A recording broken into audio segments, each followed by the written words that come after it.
Shalom, kekasih-kekasih Tuhan. Pagi hari ini kembali kita membaca dan merenungkan firman Tuhan dengan judul Tidak Tersembunyi. Kamis edisi surat 1 Korintus bersama dengan saya, Fani Paendong.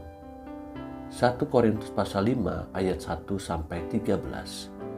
Memang orang mendengar bahwa ada percabulan di antara kamu, dan percabulan yang begitu rupa, seperti yang tidak terdapat sekalipun di antara bangsa-bangsa yang tidak mengenal Allah, yaitu bahwa ada orang yang hidup dengan istri ayahnya. Sekalipun demikian kamu sombong, tidakkah lebih patut kamu berduka cita dan menjauhkan orang yang melakukan hal itu dari tengah-tengah kamu? Sebab aku sekalipun secara badani tidak hadir, tetapi secara rohani hadir. Aku sama seperti aku hadir, telah menjatuhkan hukuman atas dia yang telah melakukan hal yang semacam itu. Bila mana kita berkumpul dalam roh, kamu bersama-sama dengan aku, dengan kuasa Yesus Tuhan kita. Orang itu harus kita serahkan dalam nama Tuhan Yesus kepada iblis, sehingga binasa tubuhnya, agar rohnya diselamatkan pada hari Tuhan. Kemegahanmu tidak baik. Tidak tahukah kamu bahwa sedikit ragi mengkamiri seluruh adonan? Buanglah ragi yang lama itu, supaya kamu menjadi adonan yang baru. Sebab kamu memang tidak beragi. Sebab anak domba Paskah kita juga telah disembelih, yaitu Kristus. Karena itu marilah kita berpesta, bukan dengan ragi yang lama, bukan pula dengan ragi keburukan dan kejahatan, tetapi dengan ragi yang tidak beragi, yaitu kemurnian dan kebenaran. Dalam suratku telah kutuliskan kepadamu, supaya kamu jangan bergaul dengan orang-orang cabul.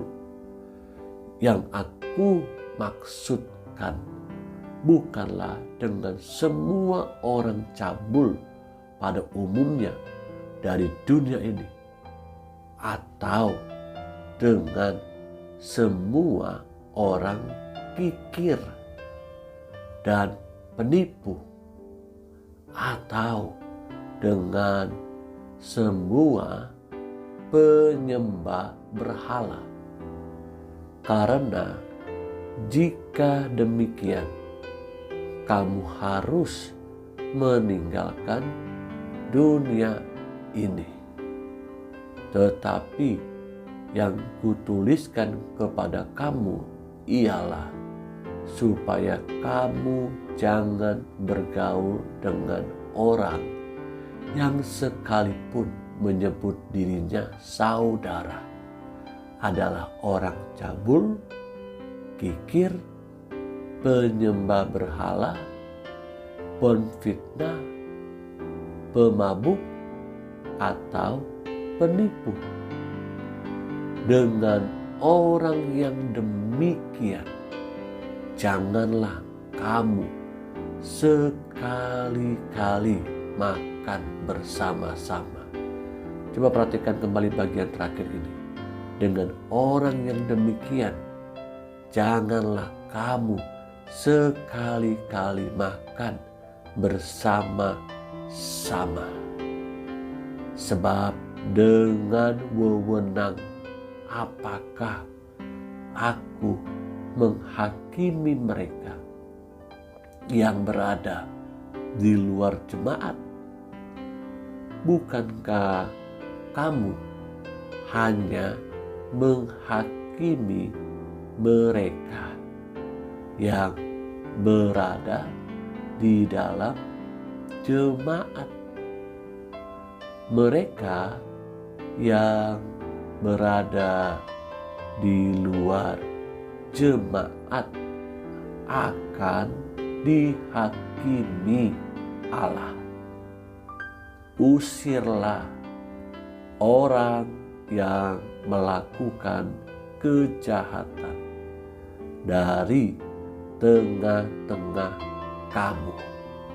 Kekasih-kekasih yang Tuhan Yesus rindukan, judul pasal ini adalah dosa dalam jemaat.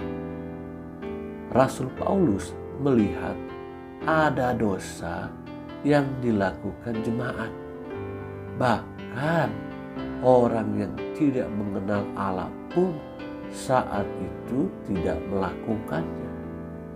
Ini artinya jemaat-jemaat pada saat itu sudah melakukan kekejian, ketidakkudusan di hadapan Allah.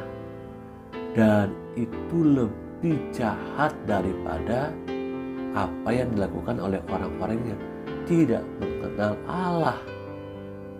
Bukankah ini sangat mengecewakan hati Allah?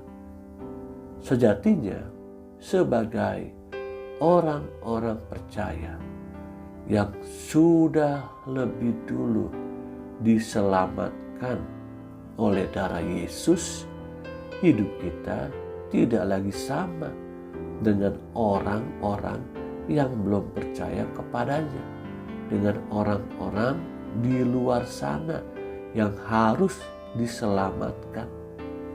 Oleh anugerahnya, saya dan saudara kita, orang-orang percaya, diselamatkan. Bahkan bukan dengan materi dunia ini. Darahnya tercurah dan tubuhnya tercabik-cabik untuk menebus kita.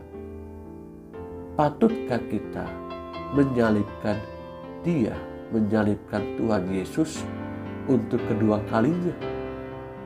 Ketika saya dan saudara kembali untuk berbuat dosa yang sama, sebelum kita percaya kepada Dia, sebelum kita ditebus dengan darah yang sangat mahal, orang-orang pada waktu itu yang hidup pada zaman Paulus, mari lewat renungan hari ini kita diingatkan kembali, tidak ada yang tersembunyi di hadapan Allah.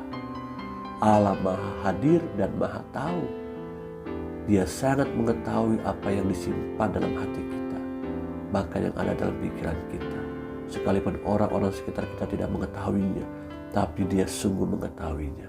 Mari datanglah sungguh-sungguh bertobat kepada Dia dan serahkan hidup kepada Dia. Haleluya. Amin.